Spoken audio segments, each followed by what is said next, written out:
Olá, seja mais uma vez muito bem-vindo, muito bem-vinda ao nosso CassiCast. E se você está aqui pela primeira vez, seja também bem-vindo. Espero que continue conosco por um bom tempo, sempre acompanhando nossas postagens, que na nossa opinião são muito relevantes, não somente para os profissionais, como para a sociedade em geral, porque existe uma mescla das nossas postagens de coisas destinadas para público comum, cidadãos comuns, mas também coisas específicas para alguns profissionais. Aqui quem está falando é o professor e instrutor Marcelo. Eu sou socorrista, entre outras coisas. E hoje vamos abordar a diferença sobre primeiros socorros ou entre primeiros socorros e atendimento pré-hospitalar. Mas antes de começar a falar sobre isso, sobre o tema propriamente dito, eu queria pedir para você, falar para você, se você tiver uma vontade no teu coração, nos siga. Se você é novo aqui, a partir de hoje, nos siga. A CassiLab está presente em várias plataformas de podcast, como por exemplo o Deezer, o Spotify, o Pocket Cast, o Google Podcast, o próprio YouTube, os podcasts de YouTube, como também em redes sociais. Nós estamos também presentes em várias redes sociais, as mais comuns que nós temos aí. Mas agora sim, agora vamos entrar no tema, vamos falar a respeito da nossa proposta dessa conversa, desse episódio. Muitas pessoas acham que os termos primeiros socorros e atendimento pré-hospitalar, eles são sinônimos, que são a mesma coisa. Mas não é verdade. Tecnicamente falando, trata-se de objetivos com a mesma proposta, porém, a aplicabilidade de um e do outro são diferentes. E eu quero agora diferenciar isso para você. O que são os primeiros socorros? Então, é o primeiro atendimento prestado a um paciente, ou uma vítima, como preferir. Tem gente que gosta de chamar paciente, tem gente que chama vítima. Isso não faz a mínima diferença. Acometido por um trauma, ou um mal súbito de natureza clínica, que possa colocar em risco a sua vida. Então, no caso, trauma ou uma situação de mal súbito. Sendo assim, os primeiros socorros eles vão proporcionar sobrevida a essa pessoa até a chegada do socorro especializado. E aí que entra o atendimento pré-hospitalar. Basicamente, trata-se do atendimento efetuado por profissionais.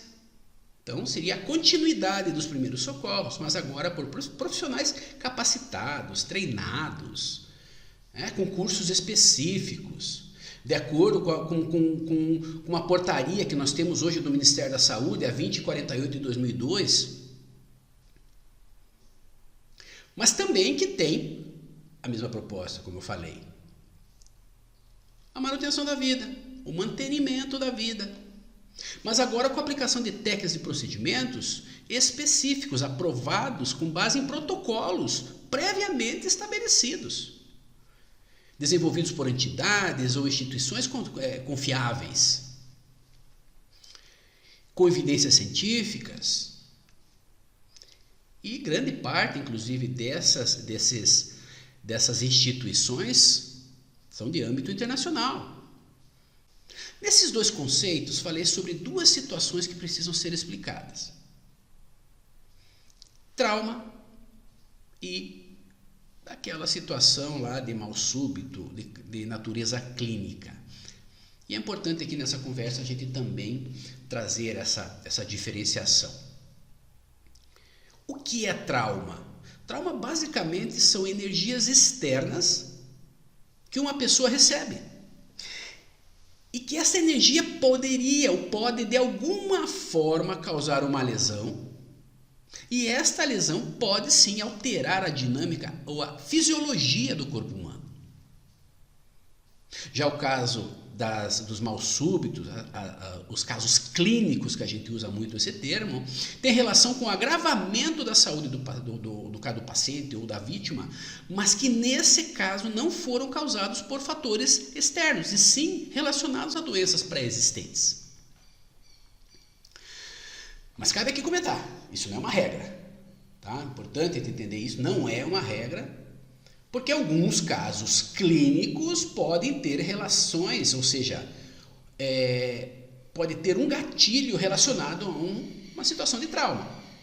Por exemplo, após um evento de um acidente, onde a pessoa teve um trauma, machucou, mas não é nada tão sério, porém, em função da sua resposta emocional, uma ansiedade, alguma coisa nesse sentido, ela possa, por exemplo, ter hipertensão, ter uma elevação da sua pressão arterial e, com isso, passar mal.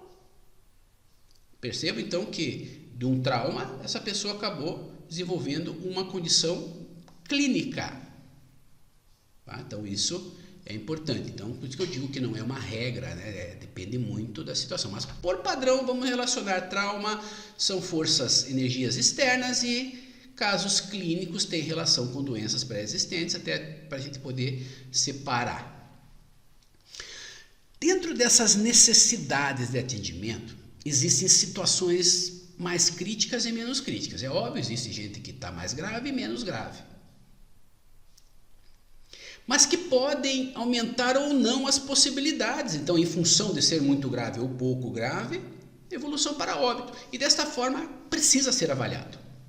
Precisa ser avaliado criteriosamente, inclusive para ajudar na tomada de decisão. Será que eu preciso chamar, por exemplo, um serviço médico, o SAMU, o SIAT, enfim? Talvez não, talvez sim. A depender da condição dessa vítima. Em função de prioridade de atendimento, aquela situação de urgência e emergência, é isso que eu quero dizer. Situações com doenças ou lesões que não tenham risco de morte imediato não são consideradas prioridades. Nós chamamos isso de urgência. Um exemplo, fratura do braço. A fratura do braço, membro superior. Então, tem risco iminente de morte? Não, não tem. Precisa ser tratado? Sim, obviamente. Mas trata-se de uma urgência. Eu posso, inclusive, nem precisar acionar o serviço médico de emergência e eu mesmo, socorrista, deslocar com essa vítima até um hospital, sem problema algum. Isso não há problema. Isso, inclusive, vai desafogar bastante o sistema, as estruturas ali de SAMU e SIAT, que podem estar disponíveis para atendimentos mais críticos. Já situações com morte, com risco de morte, ou um potencial risco dessa pessoa evoluir de alguma forma para o óbito, aí sim, aí é preciso o atendimento imediato, e isso nós chamamos de emergência. Então, resumindo, urgência não tem risco de morte, pelo menos de forma imediata. Já a emergência, essa sim, essa precisa ser atendido o mais rápido possível. Um sangramento massivo, por exemplo, a gente chama de exsanguinante. Então, talvez esse caso eu não tenha como controlar, eu preciso de ajuda. Eu não tenho recurso material, eu não tenho conhecimento para fazer isso. Apesar que em algumas situações de primeiros socorros é possível fazer, mas não é esse o objetivo, Então, é só para tentar diferenciar, nesse caso, urgência e emergência. Então, nesse raciocínio, os dois casos, primeiros socorros e atendimento pré-hospitalar, eles são fundamentais que sejam aplicados. Primeiros socorros por pessoas que estão presentes no cenário, no momento da ocorrência, no momento do evento. E o pessoal da PH, que são acionados para darem continuidade ao atendimento. Porém, de forma bem mais especializada, bem mais aprofundada, vamos dizer assim. Se considerarmos, então, gente, a necessidade do porquê as pessoas deveriam, pelo menos parte das pessoas deveriam ter conhecimento de primeiros socorros, nós podemos analisar uma situação. Nós chamamos de distribuição trimodal de óbitos por acidentes. Aí relacionando a trauma, já considerando aquela diferenciação lá de trauma e mal súbito de natureza clínica. Pessoal, o que eu vou dizer para vocês? é fundamental o atendimento de forma mais precoce possível. Por quê? Porque esse atendimento é o diferencial entre a vida e a morte de uma pessoa. E eu vou te explicar agora com essa questão dessa distribuição trimodal que eu me referi agora há pouco. Entenda, 50% dos casos de lesões graves levam a óbito nos primeiros minutos, já após o evento. 30% levam a óbito horas depois do acidente. E apenas 20% dos casos evoluem para óbito dias, semanas, após o acidente. Mas nesse caso nós já estamos falando que essa vítima, esse paciente, já se transformou num paciente, está no intra-hospitalar e houve um agravamento tardio no caso da lesão dessa vítima. O que eu gostaria dessa conversa é que você entendesse que dentro dos objetivos dos primeiros socorros é a precocidade no atendimento, que vai trazer benefícios para aquela vítima, para aquele paciente. Inclui-se então preservação da vida. Você vai preservar a vida, vai dar sobrevida para aquela pessoa. Automaticamente evita o agravamento dessa lesão. E, claro, por consequência, essa vítima vai ter uma recuperação mais rápida. Inclusive nos casos clínicos, o atendimento imediato já após os primeiros sintomas. Então sim, porque casos clínicos somente é possível você identificar que é um caso clínico através de sinais e sintomas. Não tem como você detectar isso antes. Também pode ser um diferencial. Ele não está relacionado com essa distribuição trimodal, mas eu vou dar um exemplo para você em termos de percentual. Por exemplo, segundo especialistas, 80% das pessoas vítimas de parada cardiorrespiratória que obtiveram uma assistência quase que imediata, ou seja, por uma pessoa leiga, porque não vai ter um socorrista imediatamente já ao lado de uma vítima de uma PCR, uma parada cardiorrespiratória, desde a parte da identificação precoce, pedir ajuda e até o início das reanimações, das compressões cardíacas, elas sobreviveram, 80%. E, inclusive, reduzindo sequelas. E nesse caso, quanto mais rápido você iniciar as reanimações, melhor a vítima terá, a vítima terá em relação ao pós-PCR. Outro exemplo é a detecção de um AVE, acidente vascular encefálico. O que é isso? O pessoal chama por aí também de AVC, acidente vascular cerebral. Então você identificar de forma rápida e já deslocamento para a unidade hospitalar, enfim, ou chamar ajuda, reduz drasticamente as sequelas após o tratamento. O que eu quero dizer, então, gente, que o pH está diretamente ligado aos primeiros socorros, já que nem sempre é possível o serviço médico de emergência estar próximo de você, chegar rápido por uma série de fatores. Não é um caso, um fator. Horários de rush, o trânsito, excesso de demanda, muitos atendimentos ao mesmo tempo, disponibilidade de recursos materiais e pessoas, quantidade de ambulâncias existentes naquela região, naquela localidade, enfim. Existem inclusive cidades que têm ou SAMU ou SEAT, existem cidades que não têm nenhum dos dois. Tem que deslocar de outra cidade para poder fazer o atendimento.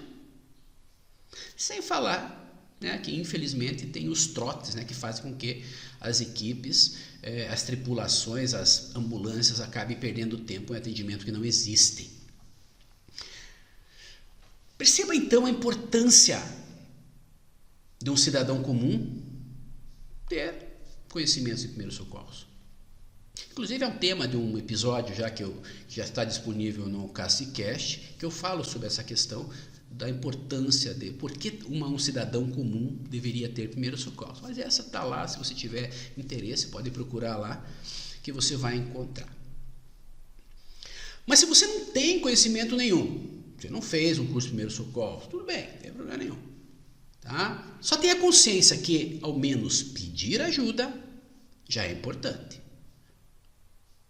Nunca deixe uma pessoa sem os cuidados, nunca abandone essa pessoa na pior da situação, se é que você não conhece nada. Fique ao lado dessa vítima, dê o apoio emocional, chame ajuda, perfeito?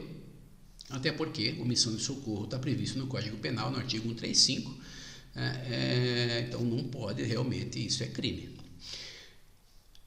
Lembrando aqui, então, que a depender do caso, você pode pedir ajuda para o 192, que é o SAMU, Serviço de Atendimento Móvel de Urgência, ou o SIAT, que é o Serviço Integrado de Atendimento ao Trauma em Emergência.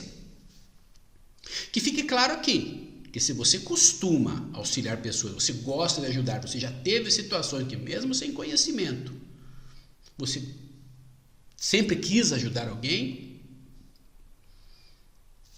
toma cuidado, você pode chamar ajuda. Tá? Então, isso já é uma forma de pedir socorro. Mas se tiver oportunidade de aprender, vale a pena. Tá? Vale a pena. Até porque conhecimento nunca é demais. Aliás, a única coisa que ninguém nos toma, né? A gente nunca perde, é o que a gente aprende. Então fica a dica também. Tá? E eu ia me esquecendo, uma coisa importante, né? Eu ia me esquecendo que se você ajuda pessoas, tome um cuidado também de verificar o cenário, verificar a segurança da cena, se o local está seguro, porque você sim pode se transformar numa segunda vítima e isso não é bom, isso dificulta inclusive os serviços médicos de emergência, porque daí vão chegar, era uma vítima, agora são duas.